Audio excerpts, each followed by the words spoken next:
long time in the making. We wanted to bring academic equity to all the kids at Taft. We learned that San Diego is on the cutting edge of aerospace and especially rocketry.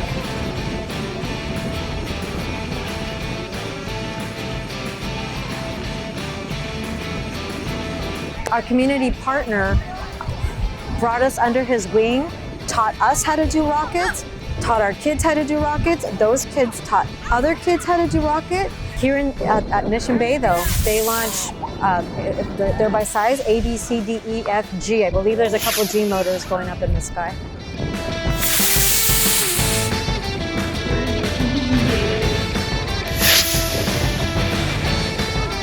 My favorite part is seeing the rocket launch because I feel like I accomplished something. It was honestly super cool, and I honestly astonished that it even worked.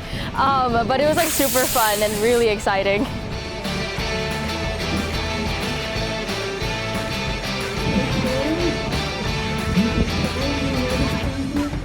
It'll teach me things that other students won't have possibly, like determination and knowledge of like that stuff, space and other stuff.